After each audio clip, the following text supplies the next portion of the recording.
खास करून महात्मा ज्योतिराव फुले, आरक्षणाचे जनक छत्रपती शाहूजी महाराज, क्रांतीसूर्य बिरसाजी मुंडा आणि ज्यांनी शोषित पीडित वंचित समाजाला एक सन्मान न्याय देऊन या देशामध्ये संविधान दिलं आणि जातीभेद लिंगभेद काही भेद न करता सर्वांना माणूस म्हणून लेखलं आणि त्यांना संविधान दिलं, या देशाला संविधान दिलं असं विश्वरत्न डॉक्टर बाबासाहेब आंबेडकर आणि या सर्व महापुरुषांचा कारभार घेऊन ज्या महापुरुषांनी पुऱ्या देशभर जय भीम करणारा गोदेगा भारत के कोने कोने में असं शब्द वाहून देणारे मान्यवर कांशीराम साहेब यांच्या चरणी मी वंदन करतो। आज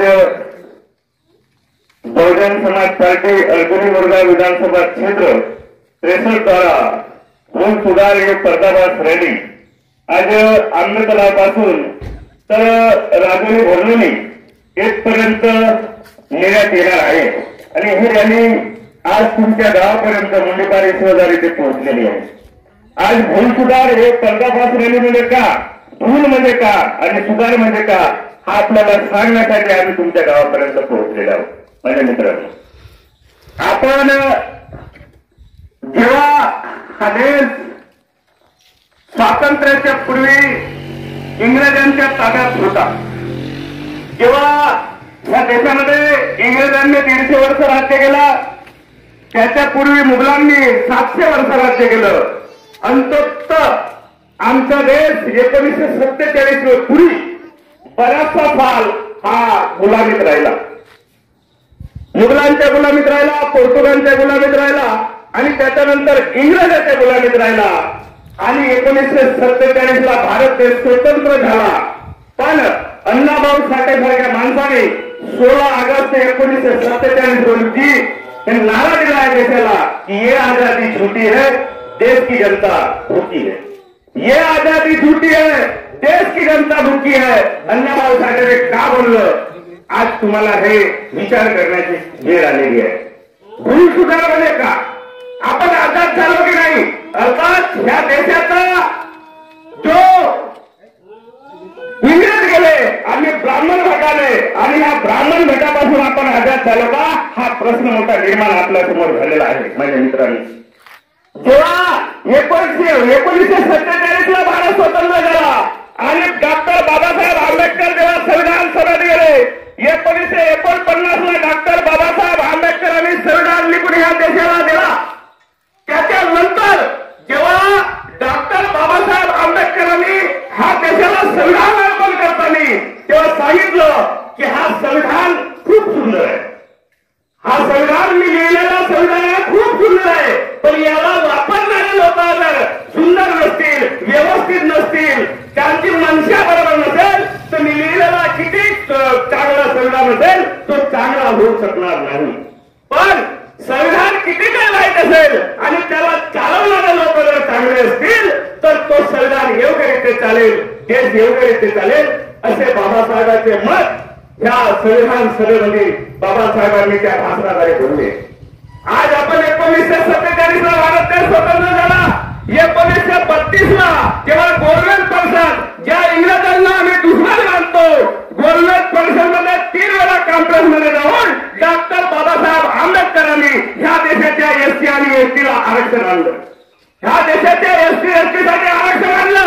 पण डॉक्टर बाबासाहेब आंबेडकरांनी संविधान लिहिल्यानंतर 340वी कलम अंतर्गत ह्या देशाच्या ओबीसी समाजाला, ह्या देशाचा 52% हत्तीसारखा विचार समाज, ह्या देशाच्या ओबीसी समाज हे डॉक्टर बाबासाहेब आंबेडकरांनी पहिली कलम 340वी कलम डॉक्टर बाबासाहेबांनी लिहून ठेवली आणि लिहिली, तरी ह्या देशाच्या मनवादी ब्राह्मणवादी लोकांनी ह्या देशाच्या ओबीसी समाजासाठी जो जिसकी संख्या भारी उसकी उतनी भागीदारी ते बोलला गेला। डॉक्टर बाबासाहेब आंबेडकर सांगलं की यांना आरक्षण देण्यात यावा। पहिली सरकार झाली ह्या देशामध्ये पंडित जवाहरलाल नेहरूंची आणि आज आखरी सरकार जो स्वतःला ओबीसी समजणारा मोदी सरकार, त्यांनी सुद्धा ह्या ओबीसी समाजाला 52% प्रतिनिधित्व दिलं नाही। लक्षात घ्या, ह्या देशामध्ये इंग्रजांनी 1931 ला ह्या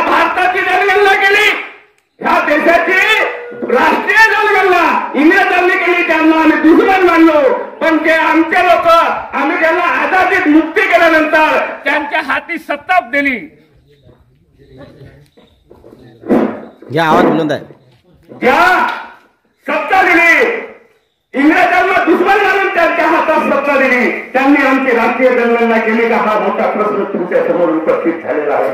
मी ओबीसी समाजात आहे, मी ओबीसी समाजात आहे, मी लोहार समाजात आहे, मी 1990 मध्ये जो आता क्रिमिनल लागली आहे, जो वर्गीकरण झाला आहे त्या वर्गीकरणाचा शिकार आहे. लक्षात घ्या, हे मनवादी ब्राह्मणवादी लोक ह्या देशाच्या जे तुकडे तुकडे करू इच्छितात, जाती जातीमध्ये वर्गीकरण करण्याचा त्यांचा षडयंत्र आहे. हा आजचाच षडयंत्र नाही, ते 1990-92 पासून यांचं षडयंत्र आहे आणि तो प्रयोग सगळ्यात पहिले ओबीसी समाज झाला आहे. लक्षात घ्या, आज 340 कलम अंतर्गत ह्या 3743 जातीत समाविष्ट असलेला ओबीसी समाज, त्याला एक वर्ग करून ओबीसी समाज डॉक्टर बाबासाहेब आंबेडकरांनी नाव दिलं. आज त्या ओबीसी समाजाचे तुकडे तुकडे करण्याचा ह्या लोकांनी षडयंत्र केला. त्याच्यात हे जे तुम्ही स्वतः काँग्रेस सरकारचे आमची हितशी आहे म्हणता, ते सुद्धा जिम्मेदार आहे. लक्षात घ्या, आज ओबीसी समाजाचे तुकडे केले, एनटीबी, एनटीसी, एनटीटी, एनटीबी, त्याच्यानंतर एचबीसी, जो कोळी समाज आहेत त्यांचे शिकार आहेत, वाडी समाज, एनटीबी, एनटीसी, अशा प्रकारे हा वर्गीकरण करण्यात आला आणि ह्या देशाच्या जो डॉक्टर बाबासाहेब आंबेडकरांनी 3743 जातीला जोडलं गेलं, त्या जातीला वर्गीकरणाच्या माध्यमातून त्यांनी हा करण्याचा प्रयत्न केलेला आहे आणि हाच प्रयोग आता एससी एसटीवर लादण्याचा षडयंत्र आहे आणि तो षडयंत्र मागे येणार नाही. तुम्हाला माहित असेल 21 तारखेला भारत बंद होता. भारत बंद कायच्यासाठी होता? भारत बंद ह्या वर्गीकरणाच्या विरोधात आणि क्रिमिनलच्या विरोधात होता. लक्षात घ्या, ह्या देशाचा षडयंत्र आहे. नाही, ह्या देशाचे जे राज्यकर्ते झाले, पंडित जवाहरलाल नेहरूपासून तर नरेंद्र मोदीपर्यंत, यांनी फक्त आमचं शोषण करण्याचा कट रचला. लक्षात घ्या, आज ओबीसी समाजाला कदाचित त्यांची ताकद मानून झाली असती. आज 1947ला देश स्वतंत्र झाला, 50ला 52ला पहिली निवडणूक झाली. आज ओबीसी समाजाला त्याची खरी ताकद जाणून झाली असते आणि त्याला माहीत झालं असतात की आम्ही ह्या देशाचा मालक आहोत, आम्ही ह्या देशाचा शासनकर्ती जमात आहोत, आमचाच प्राईम मिनिस्टर पाहिजे, आमचाच मुख्यमंत्री पाहिजे, आमचाच मंत्रालयात अप्पर सचिव पाहिजे, तर कदाचित ह्या देशाचा ओबीसी समाज आजपर्यंत 78 वर्षानंतर ह्या देशाचा जो बहुसंख्य समाज आहे आज सुफलाम झाला असता. पण आमचा झगडा काय आहे आता? आम्ही आज शेवटी आम्ही या बेदरकोपडीसाठी, राशन कायद्यासाठी, छोट्या छोट्या गोष्टीसाठी, अरे जो आमचा मालक नसेल, जो आमचा नौकर लायकीचा जो भट ब्राह्मण आहे, त्यांचे आम्ही गुलाम शिकार झालो आणि यांचं कारण आहे आमचे लोक. आम्ही आमच्या नेत्यांना ओळखलो नाही, आम्ही आमच्या नेत्यांना ओळखलो नाही, आम्ही आमच्या हिताशी कोणाचे ओळखलो नाही आणि आम्ही जे चातुगार लोक आमच्या गावात पान गल्यावर करणारे राजकारण, कदाचित तुम्हाला माहित असेल आमच्या गावात एकटोच, फक्त गावागावामध्ये एकटोच राजकारणी लोक असतात, राजकारणी, आणि ते आम्हाला शहाणपण करत सांगत असतात. आणि कदाचित चांगले लोक सांगणारे झाले तर ते काय म्हणतात, आता पहिल्याच्या काळामध्ये बहुजन समाज पार्टीला सांगायचं, बहुजन समाज पार्टी काय याची होतं का आमच्या ओबीसी समाजाची? बहुजन समाज पार्टी म्हणजे महाराष्ट्र पार्टी होती. सांगत होतं का नाही? सांगत होता. बहुजन म्हणजे म्हणा हे भ्रमित करत होते, जे आमच्या गावामध्ये नेतागिरी करणारे लोक, चातुगिरी करणारे लोक, जे गुलाम आहेत, जे कोणीतरी बोलवणकर याने शेठची बडजीच्या गावल्याने बांधणारे लोक आहेत, ते भ्रम फैलत होते आणि आज ते भ्रम पळवण्याचा प्रयत्न करतात. लक्षात घ्या, आज ह्या क्रिमिनलच्या माध्यमातून 21 तारखेला असलेल्या बंदमध्ये तुमच्या आज ह्या ज्या शेड्यूल कास्ट ट्रायबर जो अत्याचार झाला 21 तारखेला, आमचा आमदार बोलला का एकंदरीत? बोलला? आला का तुमच्या मोर्चात? आज एससी एसटीचे लोक आला इथे? आला का? काऊन आला? तो तुमच्या जातीचा असू शकते, हो आमदार तुमच्या जातीचा असू शकते, पण तुमच्या विचाराचा नाही. राजकुमार बदलले 5 वर्ष सामाजिक न्यायमंत्री राहिला, 5 वर्ष आमदार राहिला, आला का त्या मोर्चामध्ये? केलं नाही? अरे 100 काही लोक आहेत खासदार आमदार आमचे एससी एसटीचे, हा ओबीसीचे तर 300 काही आमदार खासदार आहेत, बोलतात का आमच्यासाठी 340 बरोबर? काय बोलत, कारण की ते गुलाम आहेत. ते आमच्या जातीचे होऊ शकतात, आमचे हितेशी कधीच नाही होऊ शकत. लक्षात घ्या माझ्या मित्रांनो, आज तुम्हाला हे पर्दाफाश झाले याच्यासाठी झाली आहे की कदाचित तुम्ही ह्या गोष्टीवर विचार केला नाही.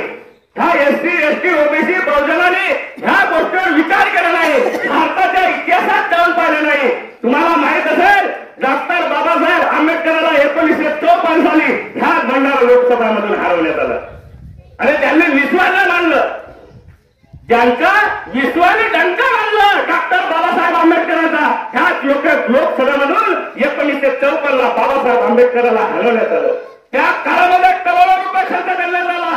हाच प्रफुल्ल शेठचा भाग मनोहरभाई पटेल यांनी करोडो रुपये खर्च करून डॉक्टर बाबासाहेब आंबेडकरांना पाहण्यात आलं. यांनी आमच्या काही महापुरुषाचा अपमान केला. मी आग्रहाची विनंती करेन, तुम्हाला आज वर्गीकरणाचा शिकार झाले, उद्या क्रिमिनलचा शिकार होणार. अरे हे क्रिमिनल म्हणजे का, लक्षात घ्या माझ्या मित्रांनो.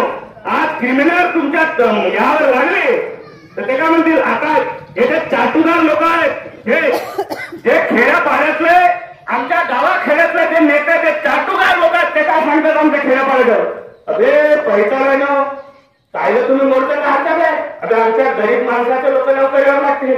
आता तो माणसाचा प्रोग्राम तो लवकर येऊ लागला, आमच्या गरीब माणूस लागत. अरे होया भाऊ, ठीक आहे आमचा गरीब माणूस लवकर येऊ लागत, पण आमच्या गरीब माणसाचा पोरगा शिकलाच नसत. आमच्या गरीब माणसाचा पोरगा शिकलाच नसत तर कसं लवकर येऊ लागली, लागेल का लवकर?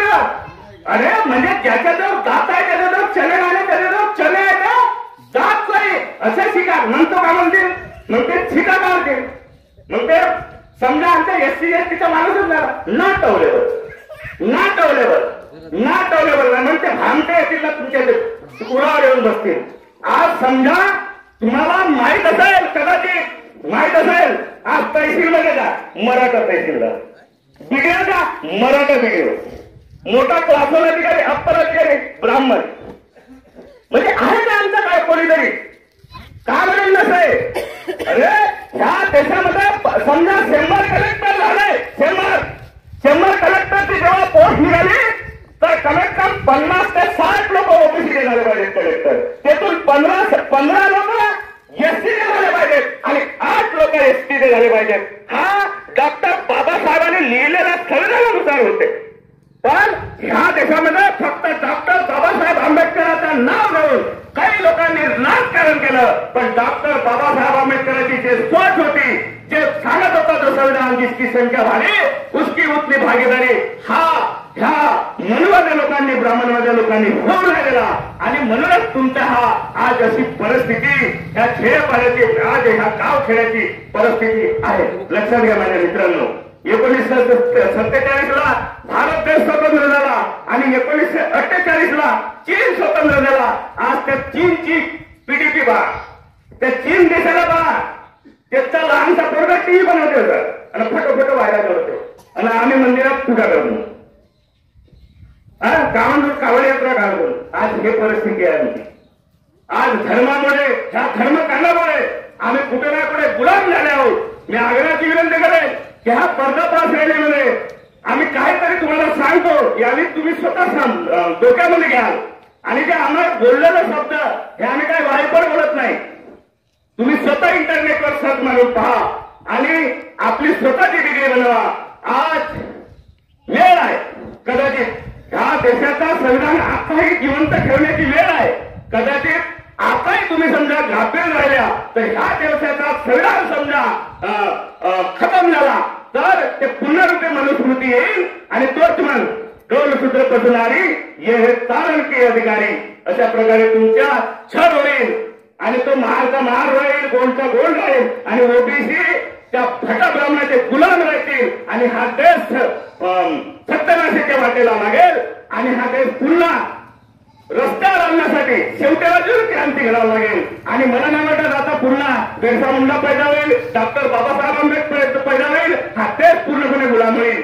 एवढी मी माझ्या शब्दाकडे तुम्ही लक्ष द्याल आणि माझा काही शब्द तुमच्या डोक्यामध्ये चुकला असेल तर कदाचित येणेवाला समोरच्या ह्या हत्ती समोरची बटन दाबून त्याला प्रचंड बहुमताने विजय कराल, तुमच्या घराला विजय कराल, तुमची पार्टी त्याला विजय कराल, एवढी मी आग्रहाची विनंती करतो. इथंच थांबतो. जय ओबीसी, जय सेवा, जय भीम, नमो बुद्धाय. धन्यवाद. धन्यवाद बावले साहब, बहुत बारीकी से आपने इस वर्गीकरण को सामने रखा और इस